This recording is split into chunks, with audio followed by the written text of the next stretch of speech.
Saya baru mendapatkan pekerjaan dan ingin menikah, kemudian orang tua dan saudara mengisyaratkan untuk memuaskan orang tua dulu dengan penghasilan saya sebelum menikah. Apa yang harus saya lakukan? Tentu kembali kepada menikah, ya. Menikah. Masalah memuaskan orang tua semampunya. Kalau ada ada kelebihan dana, segala lakukan. Kalau tidak ya sudah, gitu kan? Jadi bukan berarti kalau punya gaji sekarang 2 juta misalnya, maka orang tua saya harus kasih dulu semua sampai mereka puas. Tolok ukur puas ini kapan? Ya, sampai kapan? Ya, itu. Dan seberapa besar yang harus saya berikan? Posisi orang tua juga harus paham. Ya. Kalau anaknya baru bekerja dan mungkin dia butuh pasangan, orang tua yang bijak dia malah membantu mendorong anaknya kalau sudah punya kerjaan untuk berumah tangga. Karena rumah tangga itu sesuai dengan sabda Nabi SAW, siapa yang telah menikah dia telah menyelamatkan setengah agamanya. Hidupnya akan tenang, tinggal bertakwa kepada Allah di setengah yang tersisa, gitu kan? Di orang tua yang bijak dia akan bantu anaknya untuk bisa menikah segera. Tidak boleh ditunda karena itu akan mengamankan dirinya. Semua anak-anak yang sudah menikah itu akan lebih dewasa, akan lebih bijaksana, akan muncul tanggung jawab dan seterusnya. Maka itu sangat positif, ya. Allahu a'lam.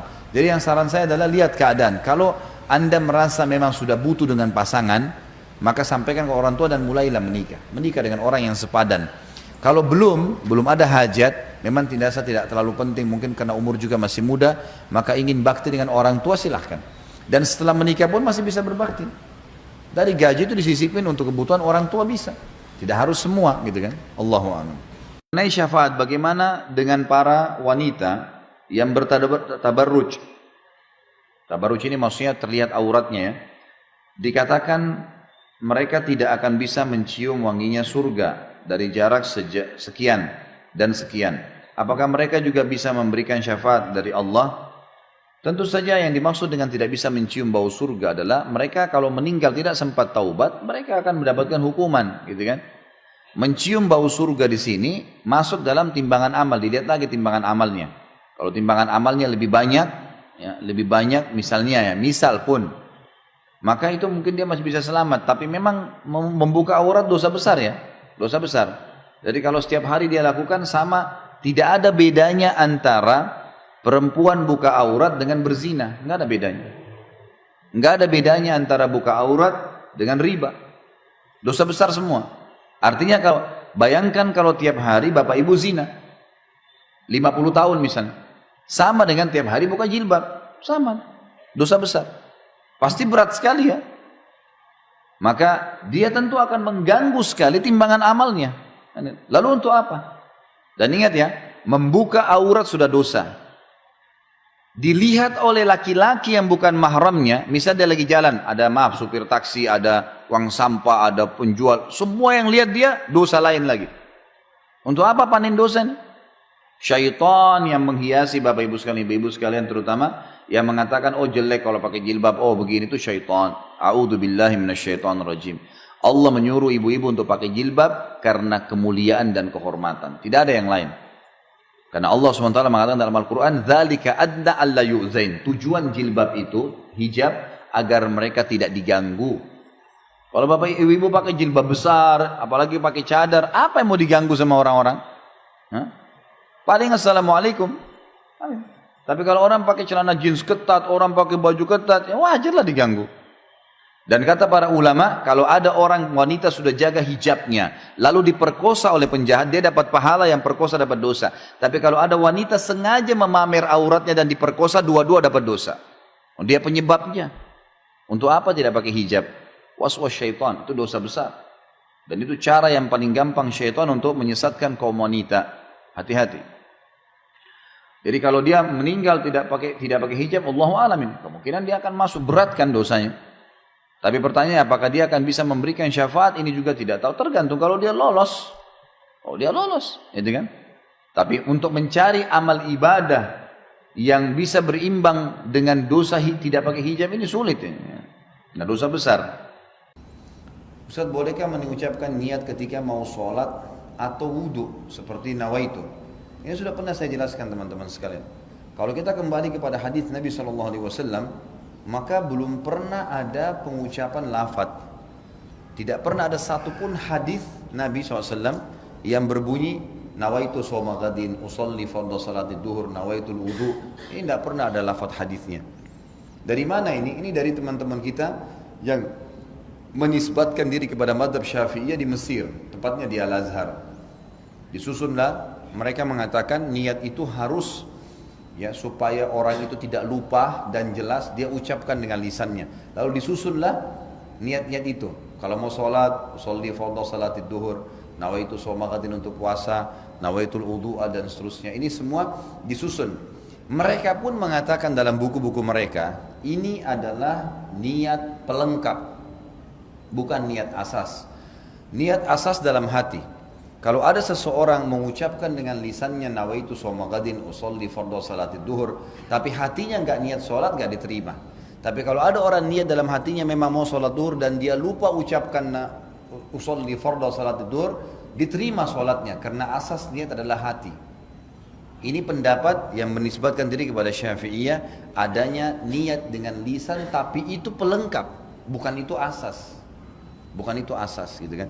Kalau jumhur ulama, Imam Ahmad, Imam Malik, Imam Abu Hanifah mengatakan tidak ada niat kecuali dalam hati.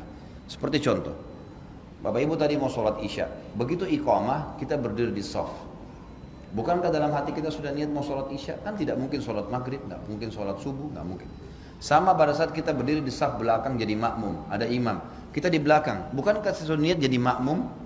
Bukankah tadi imam kita pada saat maju di tempat imamnya dia sudah niat mau jadi imam dalam hatinya? Ya itulah niat sholat. Dia tidak perlu mengatakan makmuman, imaman, yang sudah jelas dia jadi makmum dia. Sudah jelas-jelas dia begini, dia mau sholat duha, dia berdiri mau sholat duha, tidak mungkin dia niat sholat duhur. Itulah niatnya. Dan ini yang dikatakan oleh para jumhur ulama, bahwasanya niat tidak perlu dengan lafaz karena belum pernah ada dinukil dari Nabi SAW seperti itu. Satu-satunya yang disebutkan dan didengarkan oleh para sahabat itu adalah waktu Nabi SAW menyebutkan niat haji dan umrohnya. Itu pun ada sebagian ulama yang mengatakan itu bukan niatnya, itu termasuk dalam talbiyahnya. Tapi beliau mengatakan labbaik Allahumma umratan. Ya Allah, aku niat aku menjawab panggilan umrahmu. Labbaik Allahumma hajjan, ya Allah saya jawab panggilan hajimu, gitu kan. Jadi Allahu alam, yang saya melihat pribadi, saya melihat dari apa yang telah dituliskan para ulama ini, kita kembali kepada jumhur ulama yang mengatakan tidak ada lafaz niat, karena dalam pemahaman pun ini bukan dari Imam Syafi'i ya, dari pengikut Imam Syafi'i yang datang setelahnya. Ya. Karena Al-Azhar ini ada jauh setelah Imam Syafi'i. Jauh. Imam Syafi'i tahun berapa? Tahun 204 meninggal dunia, gitu kan. Sementara Al-Azhar ini ada tahun berapa gitu. Ya. Jadi sudah jauh. Makanya datang pengikut-pengikut yang menisbatkan diri lalu kemudian memasukkan dalam sebuah madhab. Allahu alam. Baik Ustaz, kalau ada orang kebetulan punya kelebihan di hadapan saya, jabatannya lebih bagus, fisiknya lebih sempurna, secara materi lebih mapan, lebih pintar, apa yang saya harus lakukan? Renungi hadis Nabi SAW yang berbunyi, manusia 4 tingkatan. Yang pertama, Allah berikan kepadanya ilmu dan harta. Luar biasa, sudah cerdas, gagah, pinter, gitu kan. Kemudian kaya raya. Dan kata Nabi SAW, dia habiskan keduanya di jalan Allah. Ilmunya diajarkan, kemudian juga hartanya diinfakkan. Datang golongan yang kedua, yang Allah berikan kepadanya harta. Maaf, diberikan ilmu tanpa harta. Berilmu, faham ilmu agama, tapi keadaan ekonominya biasa. Dia lihat orang yang punya kelebihan nih, apa yang dia lakukan? Dia mengatakan, ya Allah, kalau engkau memberikan kepadaku seperti kau berikan kepada dia, aku akan lakukan seperti dia atau bahkan lebih.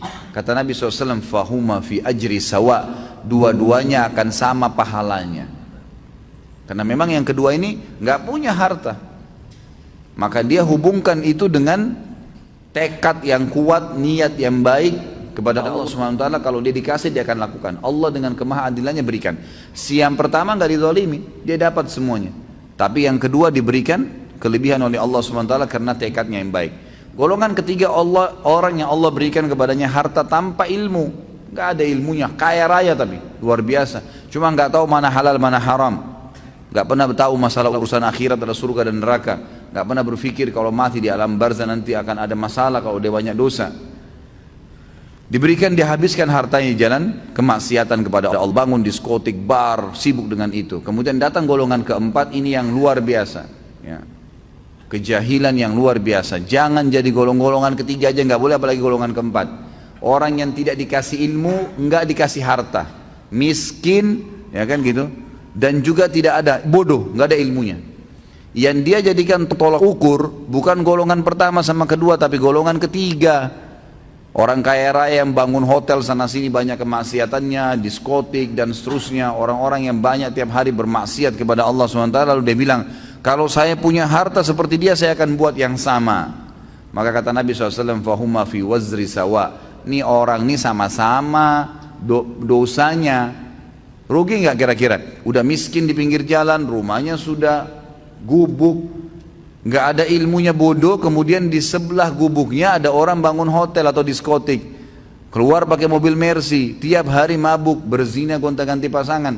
Lalu dia bilang, coba saya kaya seperti dia, saya akan buat sama. Lalu kita yang di gubuk itu sudah susah hidupnya, dikasih dosa yang sama dengan dia, kita nggak lakukan, padahal tekadnya maunya seperti itu. Maka ini kata Nabi SAW, fahuma fi wazri sawa, ini sama dosanya. Jadi selalu jadi tolok ukur orang yang berprestasi dan baik. Allah berikan kebaikan-kebaikan padanya, lalu dia habiskan di jalan Allah. Bagaimana cara mengetahui bahwa calon pasangan kita orang soleh? Karena saya tidak mau gagal yang kedua kali. Baik. Jadi bagaimana caranya, pertanyaan yang bagus ya, bagaimana caranya saya tahu pasangan saya ini baik sementara saya tidak pacaran? Itu ada dalam manajemen rumah tangga Islami, pertama saya bahas. Jadi ada 3 hal yang mendasar Bapak Ibu sekalian, yang kita kalau tahu, kita sudah tahu siapa dia. Yang pertama adalah, kata Nabi SAW, lihatlah sesuatu yang menarik dari pasanganmu. Ini dulu disuruh kita lihat, nazar namanya. Tolok ukurnya wajah dan telapak tangan. Jadi wajah itu adalah patokan dari kepala sampai ke pusar, telapak tangan dari kemaluan sampai ke kaki. Makanya wanita dilihat wajah dan telapak tangannya cukup, gitu kan. Jadi nggak perlu suruh buka jilbabnya, suruh lihat lehernya, dadanya, ini nggak ada. Jadi iman cuma dilihat wajah, oh ini saya suka, orang relatif, suka alisnya, suka matanya, hidungnya, boleh kita lihat. Kalau mau niat menikah, ini bukan untuk lihat semuanya orang ya. Hanya orang kalau mau menikah, memang betul-betul mau nazar, namanya melihat, maka dilihat sama dia. Yang kedua, kenali keluarganya. Khusus jalur ayah, khusus jalur ayah. Ayah si calon laki-laki, mempelai laki-laki, ayah calon mempelai perempuan akan mewariskan kepada anak keturunan kita itu fisik, warna kulit, paras wajah, postur tubuh, semua dari keluarga ayah itu. Dari keluarga ibu, karakter, sifat, karena ibu yang menyusui. Dari keluarga ibu itu sifat. Pernah di zaman Nabi Muhammad SAW ada satu sahabat kulitnya putih, istrinya putih. Waktu lahir anaknya hitam kelam, kayak anak Afrika. Padahal dia putih, ini putih. Langsung dia vonis istrinya, kamu selingkuh. Gak mungkin, saya putih, kamu putih, ini keluar hitam. Maka istri bilang, demi Allah gak ada yang pernah sentuh saya kecuali kamu. Sampai ke Nabi SAW. Apa kata Nabi SAW? Ditanya laki-laki tadi. Kebetulan dia ini pengembala unta. Kata Nabi SAW, apa kau punya unta di perkebunan kamu yang pasangan jantan sama betina? Dia bilang, iya ada. Ada anak-anaknya enggak? Dia bilang ada. Berapa anaknya? Dia bilang 4 atau 5 ekor. Baik, apakah anak-anaknya semua warnanya sama dengan ibu ayahnya? Dia bilang tidak.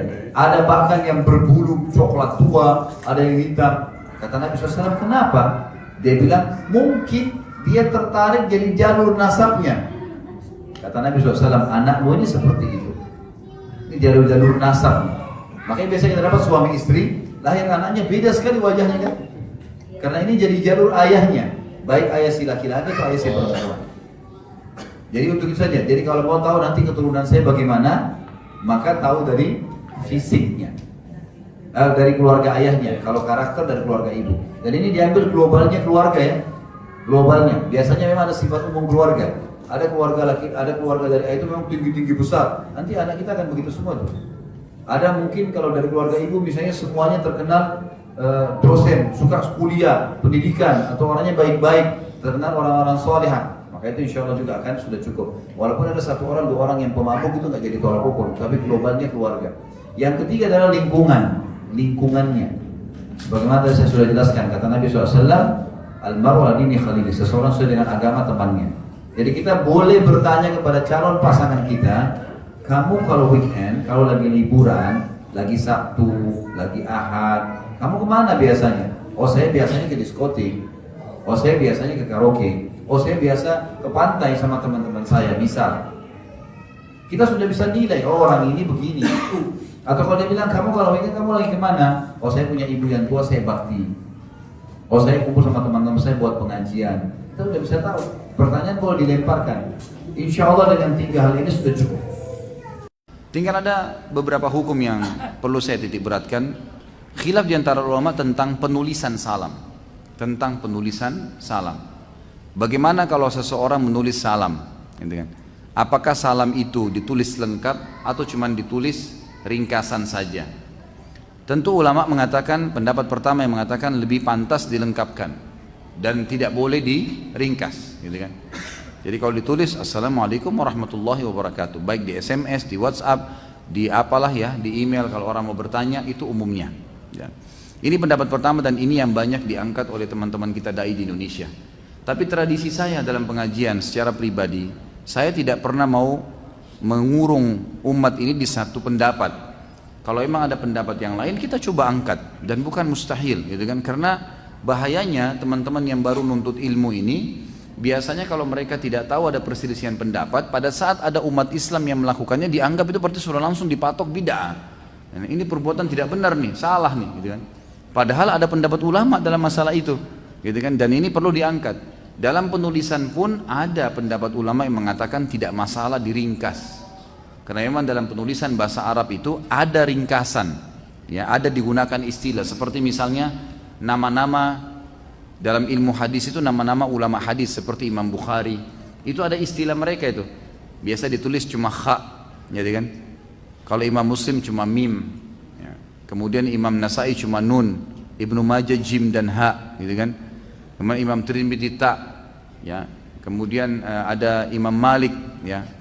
Ini Imam Malik kalau nggak salah ta, ya, saya lupa, nggak ingat lagi sekarang. Tapi seperti itulah nama-nama ini ada yang diringkas. Tetapi ringkasan ini hanya sekedar tulisan, bukan berarti bacaan. Misal gini, ada orang menulis di SMS ASWRWB, Assalamualaikum warahmatullahi wabarakatuh. Bolehkah itu? Dalam pendapat kedua boleh, karena ini cuma sifatnya tulisan, bukan bacaan. Masa kalau saya kirimkan kepada anda ASWRWB ini langsung anda baca ASWRWB? Hah? Bacanya apa kira-kira? Assalamualaikum warahmatullahi wabarakatuh. Pastilah, gitu kan? Nggak mungkin. Saya pun pada saat nulis saya pasti bilang Assalamualaikum warahmatullahi wabarakatuh. Cuman ringkasan tulisan. Ini biasanya memang digunakan dalam metode bahasa Arab, tetapi sifatnya hanya tulisan, karena bacaan tidak akan berpengaruh ke situ. Biasa juga ada penulisan sebagian ulama tentang nama Nabi Muhammad SAW. Biasanya SAW itu dalam tulisan bahasa Arab diringkas menjadi sal'am, sad, lam, ain, mim. Jadi ada beberapa penulisan, metode penulisan bahasa Arab yang pakai ini. Tentu ulama-ulama pendapat pertama melarang, nggak boleh, gitu kan? Karena ini meringkasnya. Karena mereka menangkap meringkas ini tulisan dan bacaan, artinya khawatirnya orang baca juga dengan itu, gitu kan? Padahal sebenarnya ulama pendapat kedua mengatakan tidak, ya. Ini cuma tulisan, secara bacaan tidak mungkin orang tulis misalnya an-nabiyyu sad lam ain mim, orang baca sal'am, nggak mungkin. Tapi orang pasti baca sallallahu alaihi wasallam, cuma meringkas saja, gitu kan? Cuman meringkas. Jadi di sini kalau kita mempertemukan dua pendapat, ya insya Allah dua-duanya baik, ya dua-duanya baik. Cuma tidak boleh saling menyalahkan. Karena di sini jangan sampai kita memvonis bahwasanya berkah daripada doa itu hilang kalau ditulis seperti itu. Itu dari mana dalilnya? Karena memang orang tidak mungkin baca seperti tertulis letter-letter itu. Khusus masalah salam seperti ini pasti secara akal. Coba kan tadi saya bilang, kalau ada orang menulis AESS saja misalnya, maka itu tetap aja orang baca Assalamualaikum yang bacanya, gitu kan? Seperti itulah. Tapi kalau anda mau lebih baik, ya saran saya tulis lengkap. Lebih baik ditulis lengkap, nggak ada masalah. Insya Allah semua ada pahalanya. Insya Allah semua ada pahalanya. Salahkah jika seseorang memiliki sifat yang tidak disukai pasangannya, misal tidak romantis? Ya patokannya agama ya. Seorang muslim itu dia harus punya patokan agama. Selama agama perintahkan kita kerjakan, wajib atau sunnah. Selama agama larang kita jauhi, haram atau makruh. Itu patokannya kan. Makanya saya sering bahasakan setiap muslim di atas kepalanya ada bendera tulisannya Islam. Dia harus kembali kepada itu semuanya. Substansial bahasan, sifat misalnya karakter, suami istri, tidak romantis. Tanya, romantis itu perintah agama atau bukan? Tidak romantis perintah agama atau bukan? Gitu kan? Jelas dalam agama kita disuruh romantis. Cuman memang penjelasan romantis ini yang mesti dijabarkan. Banyak ikhwat dan akhwat salah faham nih. Jadi romantis itu ada orang hanya terkurung di substansialnya lagi romantis. Misal bagi dia romantis itu kalau SMS tulis kata-kata sayang. Kalau lupa tulis kata sayang nggak romantis. Ya, itu. Tapi dia lupa nih, pasangannya kalau tidur sudah pakai minyak wangi, udah ngobrolnya enak, itu nggak romantis bagi dia. Romantisnya kalau tulis SMS dengan sayang, ini salah gitu kan. Itu salah satu cabangnya. Termasuk dalam agama kita, dalam bahasan ilmu tarbiyah namanya, ilmu pendidikan dan ilmu kejiwaan dalam Islam, keromantisan itu masuk di dalamnya adalah kalau pasangan bisa mengerti tentang keadaan pasangan, itu romantis. Misal pasangan kita lagi sedih, kita mengerti, kan itu pada saat itu kita malah menghiburnya, itu romantis tuh. Yang orang tidak pikirin tuh, karena selalu pikirannya romantis itu hanya kalau bercumbuan, hanya kalau ketawa-ketawa. Enggak, suka duka selalu bersama itu namanya romantis, gitu kan? Jadi pada saat pahit pun keadaan pasangan kita lagi sedih, kita lagi ada keperluan, ya sudah kita redam kemauan kita. Baru saya bilang jangan ditambah. Baik, karena orang tua kita hormatin, jazakallah khair. Jadi fahamin itu definisi romantisnya dulu. Ya. Tentu ini saya berikan poin ini dulu ya. Artinya coba lihat ke semua lini kehidupan. Dan kadang-kadang ada hal-hal yang membuat mungkin misal suami lagi pusing dengan pekerjaannya, utangnya banyak, mungkin orang tuanya bercerai, apalah masalah-masalah yang dihadapin sama dia gitu kan. Mungkin di tempat kerja ada masalah yang sedang dihadapin, mungkin dia diberikan tugas-tugas yang beban berat. Sementara istri di rumah butuh, dia masakannya pengen diicipin sama suaminya. Suaminya pulang telat karena kelaparan di jalan, makan di pinggir jalan. Sudah lapar, sudah nggak tahan lagi. Baik, alami seperti itu. Kemudian dia pulang ke rumah, istrinya bilang, makan dong. Aduh, saya sudah kenyang tadi. Nah, patok saya sudah makan. Di sini keromantisan yang terjadi adalah kalau istri mengatakan ya sudahlah nggak apa-apa. Itu termasuk romantis. Atau si suami mengatakan, baiklah saya makan sedikit ya, tapi memang saya sudah kenyang. Cuma supaya tidak mengecewakan kamu saya makan, gitu kan? Dimakan sebagian. Kita bagi dua ya, gitu kan? Kan begitu. Itu masuk dalam romantis. Jadi kita mengerti keadaan pasangan adalah bagian daripada itu. Ini satu sisi. Sisi yang lain, memang teman-teman sekalian, orang berumah tangga itu, kata para ulama, syaitan akan berusaha mengangkat keromantisan itu. Orang kalau suami istri, walaupun pasangannya itu bersih, wangi, seringkali dibuat males gitu. Seringkali dilihat sama dia sesuatu yang biasa saja, gitu kan. Tapi kalau sama pacarnya biar nggak sikat gigi mau dicium, gitu kan. Kalau pasangannya sudah bersih nggak mau, ini gimana ini? Haram. Syaitan hiasi di sini. Karena syaitan itu bisa meredam syahwat, bisa memberikan syahwat, bisa membuat orang marah, bisa membuat orang tidak marah, gitu kan.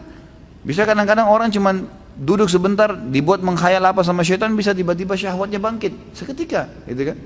Maka syaitan bisa menguasai. Makanya kita selalu beristiadah, gitu kan. Istiadah, a'udzubillahi minasyaitonirrajim.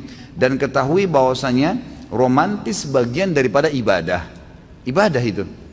Jadi kita baik dengan pasangan gitu kan. Kita ramah dengan dia, kita ingatkan kalau dia salah. Itu semua bagian daripada keromantisan dan termasuk tadi pengertian terhadap keadaannya. Pak Ustadz, saya punya dua anak laki-laki, 11 dan 13 tahun. Mereka lebih takut kepada syaitan daripada melakukan dosa seperti meninggalkan sholat dan melawan kedua orang tua. Tolong nasihatnya ya. Anak saya ada di ruangan ini sekarang. Tentu saja bagi si ibu satu hal yang positif saja kalau mengingatkan anaknya. Dan bagi anak tentu kita nasihatin ya. Pertanyaannya, kalau umurnya seperti ini berarti umurnya seperti anak saya juga nih, kan? Jadi saya mengingatkan seperti saya mengingatkan anak saya, untuk apa tidak bakti sama orang tua, untuk apa tidak sholat, untuk apa tidak melakukan ketaatan-ketaatan. Dan itu satu sisi ya. Padahal sebenarnya semua ibadah, saya pernah jelaskan ini, semua ibadah itu kalau dikerjakan pasti membuat ketentraman jiwa. Seperti misal, nggak ada orang habis sholat lalu dia sumpek, nggak ada. Nggak ada orang habis majelis ilmu begini lalu sumpek, nggak ada. Yang ada semangat berbuat baik, gitu kan? Takut berbuat dosa, itu yang ada. Jadi lebih baik. Nggak ada orang yang berbuat ketaatan termasuk bakti dengan orang tua, termasuk bersedekah, termasuk baca Quran, dibenci oleh masyarakat manusia, nggak ada. Jadi Allah perintahin, dijanjikan pahala yang besar, di mata manusia juga disukai. Nggak ada orang yang bakti sama orang tua lalu dibenci sama orang, itu tidak ada. Dan ada hadis Nabi Muhammad SAW, dengarkan baik-baik anak-anakku, ini kalimat yang penting sekali. Kata Nabi SAW, jagalah kehormatan, kesucian, kemaluan kalian, maka Allah akan jaga kehormatan, kesucian, kemaluan pasangan kalian. Dan berbaktilah dengan kedua orang tua kalian, maka Allah akan karuniakan kalian anak yang berbakti dengan kalian. Jadi jangka panjangnya adalah, kalau sekarang bakti dengan orang tua, nanti Allah kasih anak yang bakti dengan kita. Jangka panjang, kalian akan dewasa, kalian akan menikah, nanti punya pasangan, punya anak. Sekarang bakti sama orang tua, Allah kasih anak yang bakti juga dengan kita. Saya punya ayah, alhamdulillah masih hidup. Saya kasih contoh dan saya lihat depan mata saya soalnya. Pada saat ayah saya lagi mau jalan, saya coba melakukan apalah yang terbaik. Saya kadang-kadang kalau lihat beliau, saya siapkan sendalnya, lalu beliau pakai sendalnya. Kalau mau naik mobil, saya bukain pintu. Mungkin itu ijtihad, upaya yang saya bisa lakukan lah. Walaupun tidak ada apa-apanya dibanding perbuatan orang tua saya buat saya gitu. Doa mereka sekali saya sudah luar biasa buat saya. Tapi subhanallah, ada anak saya 3 tahun laki-laki, setiap kali saya mau keluar, saya kalau mau keluar diambilin sama dia sepatunya. 3 tahun, sepatu saya diambilin atau sendal saya diambilin, dipakein sama dia. Kadang-kadang kalau saya mau masuk kamar dibukain pintunya. Mau makan diambilin makanannya. 3 tahun dia bisa melakukan. Saya tiba-tiba langsung connect dengan hadis tadi. Apakah ini balasan Allah seketika karena saya buat kepada ayah saya? Anak saya 3 tahun belum ngerti apa, biasanya cuma suka main-main. Memberikan apapun yang saya sudah lakukan pada ayah saya. Depan mata saya lihat. Sampai saya bilang sama istri saya, coba lihat nih. Bagaimana Allah menunjukkan kepada kita kebenaran sabda Nabi Muhammad SAW. Itu kan. Kalau masalah takut dengan syaitan, syaitan itu makhluk Allah yang terhina, kecil, terhina dan kecil. Tidak ada kedudukannya, tidak ada andilnya, tidak ada sesuatu yang bisa diandalkan dari syaitan. Tidak ada. Apa yang mau ditakutin dari syaitan? Apa yang syaitan lakukan? Kalau syaitan bisa menguasai kita teman-teman sekalian, maka tidak ada di antara kita yang bisa duduk di sini. Tidak bisa minum, nggak bisa makan. Syaitan akan susahin dia, karena syaitan penjahat kan. Tapi syaitan buktinya nggak bisa buat apa-apa, kita bisa makan, kita bisa minum, dia cuma membisikkan saja.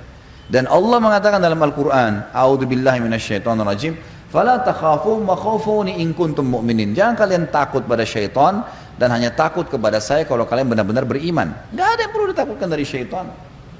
Makanya khusus untuk ini, ibu yang bertanya dan anak-anaknya bisa baca buku judulnya Jangan Takut Syaitan, terbitan Pustaka Tazkiyah, satu penerbit dengan buku yang sedang kita bahasin, lebih tipis saja. Situ dijelaskan siapa itu syaitan, kenapa kita tidak perlu takut dengan syaitan, apa langkah-langkahnya menyesatkan manusia. Nggak ada perlu ditakutkan. Sisi yang lain, ibu yang bertanya tadi dan anak-anaknya, mulai sekarang dan seluruh muslimin yang mendengarkan ceramah kita, baik pemirsa ataupun mungkin di sini Bapak Ibu yang hadir di sini, yang mengikuti pun di YouTube, yang mengikuti ceramah kita atau di web, maka ingat satu hal Bapak Ibu sekalian berhubungan dengan syaitan. Syaitan itu makhluk Allah terhina, tidak ada yang perlu dikhawatirkan dari mereka, dan syaitan hanya bisa membisikkan saja, tidak lebih daripada itu. Tidak lebih daripada itu. Tidak bisa berbuat apa-apa. Kalau ada orang yang melihat penampakan itu karena dianya bermasalah, mungkin dia takut sama syaitan itu, atau memang dasarnya dia pernah belajar tenaga dalam kah, dia pernah ke orang-orang yang tidak pintar lah ya, pernah ke orang tidak normal, semua ini akhirnya jadi terganggu jiwanya. Jadi nggak perlu takut sama syaitan untuk apa, dan tinggalkan semua media fasilitas yang membawa pada itu, tontonan, adanya syaitan, adanya rugen tayangan, adanya ini, itu semua khurafat, dusta, merusak akidah. Terutama film-film horor tuh. Dusta, nggak ada pocong jalan tuh, nggak ada. Nggak ada. Ada yang pernah lihat dengan mata kepalanya pocong jalan? Mana coba?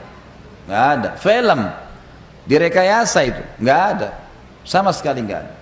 Memang itu sudah syariat kita menjelaskan dan itu fakta lapangannya begitu. Jadi nggak ada. Apa yang perlu ditakutkan? Nanti. Jadi jangan takut sama syaitan dan baca buku tadi untuk memperkaya bahasan atau lihat nonton bahasan saya tentang bekal dunia akhirat judulnya di YouTube atau di web, atau tonton juga tentang masalah sihir. Masalah sihir dan perdukunan itu banyak panjang lebar saya jelaskan tentang masalah itu. Allahu alam. Dan saya mendoakan semoga saja ibu dan anak-anaknya insya Allah dijaga di dalam ketaatan kepada Allah. Dan bagi anak saya ajak untuk berbakti pada ibunya, dan bagi ibu juga lebih rahmat dan kasih sayang kepada anaknya. Semoga saja insya Allah disatukan dalam keimanan dan disatukan di dunia juga di akhirat. Bagaimana caranya meyakinkan mungkin ya muslimin dan muslimat mengenai faham-faham para ulama yang sering menjadi panutan, yang mana harus kami benarkan dan harus menjadikan panutan kami. Ulama teman-teman sekalian terbagi-bagi. Ada ulama tingkat yang paling luar biasa namanya ulama rabbaniyin. Ulama rabbaniyin adalah ulama-ulama yang memang sampai pada level seorang alim ulama yang sesuai dengan sabda Nabi SAW, al-ulama warahatul anbiya, ulama pewarisnya para nabi. Mereka orang-orang yang selalu berinteraksi sama kitabullah. Mereka kita temukan selalu berinteraksi dengan hadis-hadis Nabi SAW. Selalu kalau penyampainya qala Allah, qala Rasul, tidak pernah dari pendapatnya sendiri. Dinukil Al-Quran dan Sunnah dari kisah para sahabat, dari para tabi'in yang dikenal dengan salafil ummah. Ini ulama-ulama rabbaniyin. Dan kalau antum mau jadikan sebagai contoh saja, ini contoh. Kalau antum pas umroh, kalau saya lagi bimbing umroh, saya selalu mengajak jemaah laki-laki, karena jemaah perempuan terpisah di musola perempuan. Itu kalau lagi di Masjid Nabawi atau di Masjid Haram Mekah, saya sering ajak kalau bertepatan lagi sholat sama saya, karena jemaah memiliki bebas jadwal untuk sholat masing-masing. Maka yang sama saya dudukin habis subuh atau habis maghrib. Saya terjemahkan hari ini di masjid ini, hari ini di syekh ini, besok di syekh sana gitu. Ini syekh, ini pak ya yang dikatakan oleh syekhnya, hukum ini, macam-macam. Selalu perkataannya Allah, qala Rasul. Allah berfirman, Rasulullah bersabda. Tidak pernah ada, ini pendapat saya, ini pendapat guru saya, gitu kan. Setelah itu teman-teman sekalian saya terjemahkan mereka, saya tanya, Pak, bagaimana pendapatnya? Ya, dari tadi ini kita dengar semuanya ilmu. Saya bilang saya terjemahkan letterlet saja. Dan ini yang banyak divonis di Indonesia dengan istilah Wahabi. Gitu. Ini Wahabi nih. Apa itu Wahabi? Nggak ngerti. Pokoknya Wahabi suka kafirkan orang. Dari mana Wahabi kafirkan orang itu? Saya tidak pernah mendengar dengan telinga saya ini teman-teman sekalian. 7 tahun di Madinah ada guru kami mengatakan si fulan kafir, si fulan kafir. Nggak pernah saya dengarin itu. Nggak ada.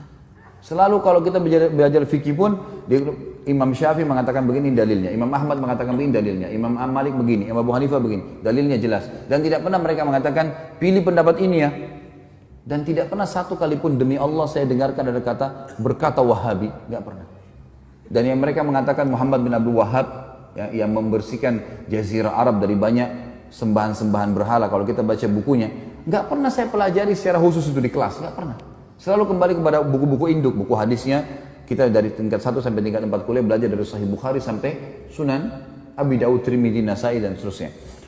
Kemudian juga buku tafsir kita pelajari tafsir Ibnu Katsir, tafsir buku-buku induk semuanya. Enggak ada sesuatu yang dianggap asing atau baru. Saya malah terbalik, sebelumnya tahun 89 saya pernah di Kairo.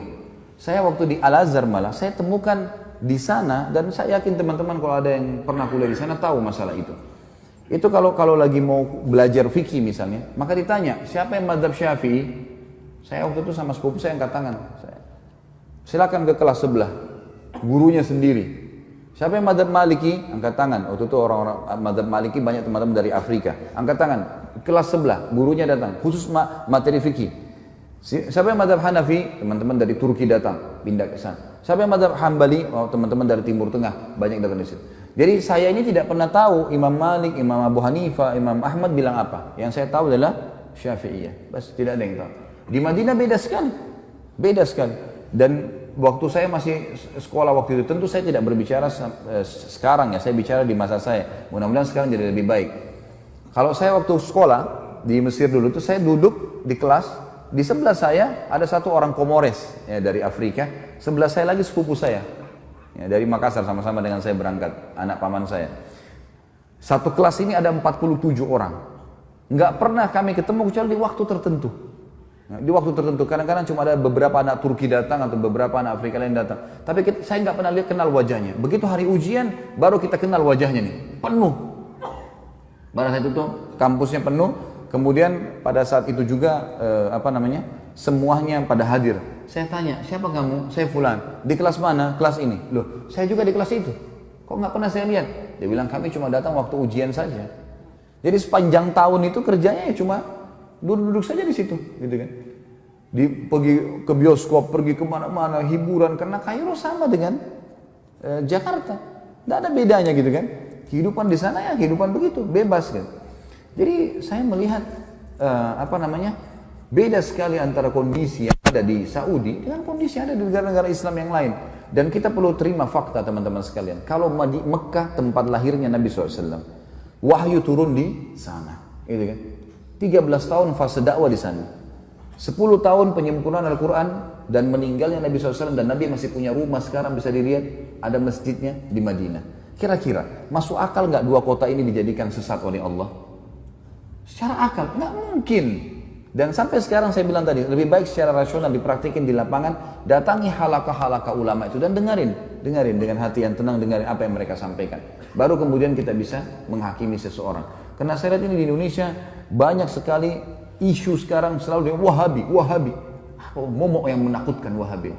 Saya sampai waktu mau pergi ke Madinah, saya ketakutan dengan istilah Wahabi ini. Karena ada beberapa teman-teman ayah saya mengatakan, hati-hati di sana, ambil ilmunya tapi jangan jadi Wahabi.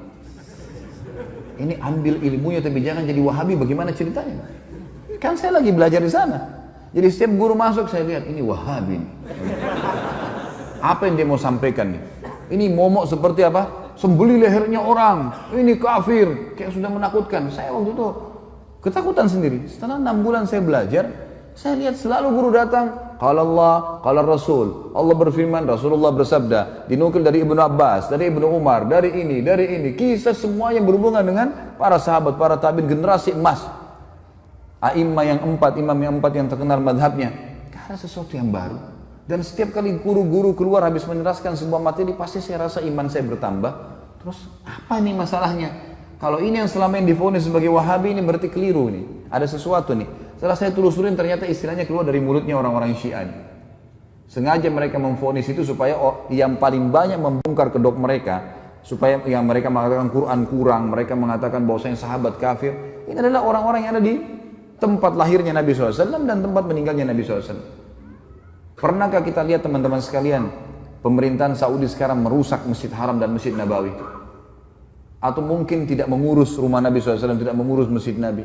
Terbalik, malah diurus, dirawat. Jemaah haji kalau masuk merasa tentram di sana, ibadah.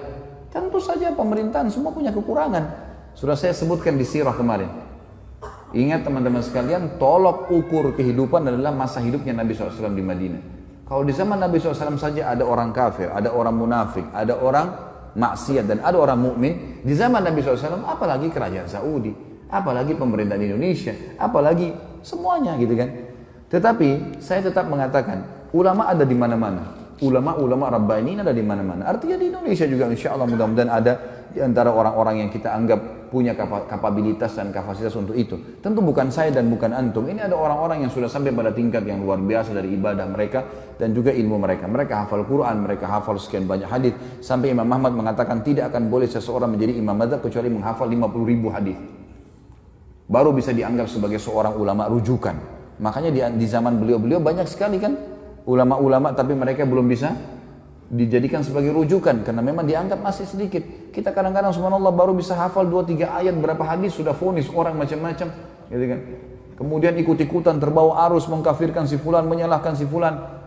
Kadang-kadang kalau diingatkan perbuatan, jangan akhi, ini Nabi SAW tidak pernah lakukan, ini bid'ah. Wah, ini Wahabi ini berarti. Padahal kalau kita ikuti pengajian teman-teman yang divonis Wahabi ini teman-teman, saya sering bahasanya ini di Jakarta. Sebenarnya kami ini yang sedang berdakwah, saya termasuk divonis gitu kan. Tapi biarlah vonisan ini, semoga Allah berikan hidayah. Seperti gini, ini masjid nih. Ini masjid sudah rapi warnanya, temboknya sudah bagus karpetnya. Setiap muslim yang datang, saya sebagai pengurus masjid mengingatkan, Pak, jangan dikotorin masjidnya ya. Jangan diubah catnya, gak usah diganggu AC-nya, urusan sudah rapi nih, udah tinggal datang sholat, seperti itulah. Nah teman-teman yang buat bid'ah ini adalah orang yang seperti masuk masjid, coret sana warnanya, tambah-tambah yang lain lah, ubah-ubah ini, pencet-pencet AC-nya. Makanya diingatkan, jangan, agama sudah sempurna, hanya itu kok. Wah ini Wahabi. Wahabi apa ini gitu. Akhirnya umat ini kayak lari dari dakwah gitu. Gak boleh teman-teman sekalian, akhirnya ini memecahkan umat yang luar biasa, terpecah kemana-mana. Baik, kalau diingatkan, antum mau dengar, alhamdulillah. Kalau antum merasa diri antum benar, fadhal, jalani. Kalau teman-teman ini misalnya diingatkan, jangan akhi, ini karena tidak pernah Nabi SAW melakukan. Enggak, tapi ini, fadhal, silakan. Tapi ingat, di muka bumi ini kita seperti orang yang sedang belanja di supermarket. Setiap orang di antara kita boleh pilih produk yang dia mau, tapi lewat kasir. Hati-hati. Kami mengingatkan supaya jangan salah. Karena kalau ada dalil, pasti udah diterima sama Allah. Enggak ada dalil, bimbang, paling tidak ragu, kan gitu. Dan masih tanda tanya, diterima enggak ya? Nah kenapa harus jerumuskan diri pada hal itu? Orang yang masuk pada perbuatan teman-teman yang minimal syubhat, apa kata Nabi SAW? Halal jelas, haram jelas. Di antaranya ada hal yang samar-samar. Siapa yang menyelamatkan dirinya pada hal samar-samar? Boleh nggak ya? Siapa yang menyelamatkan dirinya dari hal samar-samar, dia telah menyelamatkan kehormatan dirinya dan agamanya. Dan siapa yang menjerumuskan dirinya pada hal yang syubhat, dia telah menjerumuskan dirinya pada yang haram. Seperti pengembala domba yang bawa domba-dombanya di ladang rumput yang rumputnya lebih tinggi dari dombanya sehingga dia tidak tahu domba mana yang dicuri oleh serigala. Berarti dalam Islam cuma ada halal, ada haram. Syubhat pun masuk di sini. Ragu pun nggak ada dalilnya atau mungkin lemah, ya sudahlah gitu loh. Ini nggak langsung divonis saja langsung ini. Sekali lagi teman-teman, kalau dianggap ini adalah perbuatan, nggak apa-apa lah, ya sudahlah. Jangan dijadikan perpecahan umat, gitu kan? Yang ini perlu diketahui. Ini ulama yang pertama, Rabbani. Ada ulama yang memang ini istilah di para ulama waratha. Ulama waratha ini orang-orang yang terwariskan istilah ulama pada mereka. Tapi orang-orang ini tidak punya kapasitas untuk itu. Saya kasih contoh kayak kita di Indonesia kan, maaf, gelar ustadz, ya. Ini mudah sekali kan. Siapa saja bisa bicara sedikit agama, ustadz. Jadi ini semua divonis. Yang lebih unik lagi adalah, maaf jangan tersinggung. Ini orang di Indonesia sekarang ahli melintir perkataan ini. Ya. Jangan dipelintir lagi. Saya tidak singgung siapapun dan jangan tersinggung. Gak usah tersinggung. Kalau baik terima, nggak baik nggak usah terima, kan selesai gitu. Gelar haji. Pak Haji ini pulang dari haji 40 hari alim. Dari mana alimnya nih? 40 hari memang di sana belajar, hafal Quran. Kalau kita lihat jemaah haji kita datang ke sana, tinggal di hotel, pergi sholat di masjid, dan kebanyakan nongkrong depan hotel, masih banyak merokok di situ, ngobrol-ngobrol. Pulang tiba-tiba jadi alim, dari mana ini disulap ini? Hah? Bagaimana caranya bisa tiba-tiba berubah ini? Dan kita vonis, oh ini berarti seorang alim. Yang banyak terjadi di Indonesia, dan ini kita sayangkan sekali. Kalau khatib tidak hadir, baik silakan Pak Haji gantikan. Tentu semua Pak Haji silakan, tidak ada yang larang, asal dia punya kapasitas ilmu silakan. Tapi dia naik bicara. Banyak orang di Indonesia terjadi fakta. Ya. Kemudian dia turun dari mimbar, dia tidak mau lagi mengatakan tidak tahu. Semua tahu. Dan yang jadi masalah pengikutnya fanatik. Walaupun salah. Nah ini yang jadi hal yang luar biasa. Ini namanya ulama waratha.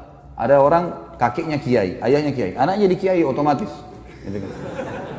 Dari mana ini otomatis? Ilmu itu harus dipelajari, nggak bisa. Kan itu. Ada yang ketiga, yang terakhir ulama su.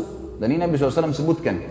Akan datang nanti satu zaman di mana umatku dipimpin oleh ulama su, ulama yang buruk. Kok ada ulama buruk, apa maksudnya? Kata Nabi SAW adalah ulama yang memanggil umat ini pada kesesatan. Mereka diberikan julukan ulama, tapi mereka ngajak orang-orang untuk berbuat hal-hal yang dikarang-karang sama dia, buat cara ibadah sendiri, nggak butuh dengan syariat. Gimana caranya nggak butuh syariat? Kita butuh Al-Quran dan Sunnah, panduan. Nabi SAW mengatakan, telah aku tinggalkan kepada kalian dua perkara, kalau kalian berpegang teguh padanya tidak akan pernah salah selamanya. Kitabullah wa sunnati. Dan kita sayangkan sekarang memang banyak orang juga. Ini satu hal yang perlu kita garis bawahi supaya kita paham teman-teman sekalian. Sekali lagi tidak menggurui, ya.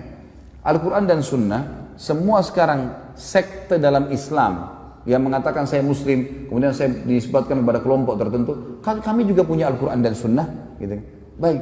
Semua orang memvonis punya Al-Quran dan Sunnah. Tapi permasalahannya, ada satu kalimat yang mestinya kita tempelkan dengan itu. Apa itu? Sesuai dengan pemahaman para salaf saleh. Maksudnya para sahabat. Al-Quran turun kepada para sahabat. Banyak ayat turun kepada para sahabat. Hadis-hadis Nabi SAW disebutkan di hadapan para sahabat. Berarti kalau kita kembali kepada tafsir, kita kembali kepada hadis Nabi SAW, lihat perkataan para sahabat. Itu yang penting. Kita sekarang nggak ayat Al-Quran kita vonis sendiri. Banyak orang-orang yang akhirnya menyalahkan orang lain karena masalah ayat dibaca, oh ini maksudnya begini, sudah selesai, dihakimi sama dia. Atau ini hadis begini, kemudian langsung divonis sama dia. Padahal sebenarnya tidak kembali kepada pemahaman para sahabat. Ini yang Allahu alam yang saya tahu akhirnya membuat umat ini banyak kemana-mana pemahamannya. Dan banyak diantara mereka mengatakan, itu kan zaman sahabat. Sahabat juga bisa melakukan, kenapa kita tidak? Tentu saja sahabat melihat Nabi SAW. Apalagi Khulafaur Rasyidin, gitu kan? Buktinya Utsman bin Affan boleh buat susun Al-Quran. Dan zaman Umar bin Khattab dijadikan tarawih 20 rakaat. Siapa mereka? Khulafaur Rasyidin. Kata Nabi SAW apa? Alaikum bisunnati wa sunnatu khulafaur rasyidin mahdiyyin min ba'di. Addu alaihi bin nawajid. Berpegang pada sunnahku dan sunnah khulafaur rasyidin. Antum masuk khulafaur rasyidin? Kan tidak kan? Nah iya. Mau disamain perbuatan dia dengan Utsman bin Affan radhiyallahu anhu, dari mana ini? Tidak bisa ketemu, ada dalil menjelaskan masalah itu kan. Berpegang teguh pada keduanya walaupun dengan gigi geraham kalian. Abu Bakar, Umar, Utsman, Ali yang disepakati khulafaur rasyidin, sunnah mereka yang kita ikutin, perbuatan-perbuatan mereka, contoh yang mereka lakukan, bukan kita teman-teman sekalian, gitu kan? Jadi kita harus jangan tarik, oh itu buktinya sahabat bisa buat, kita juga bisa buat, nggak bisa. Pada saat itu para sahabat ada, masih hidup dan mereka sepakati untuk itu. Ini yang perlu kita ketahui.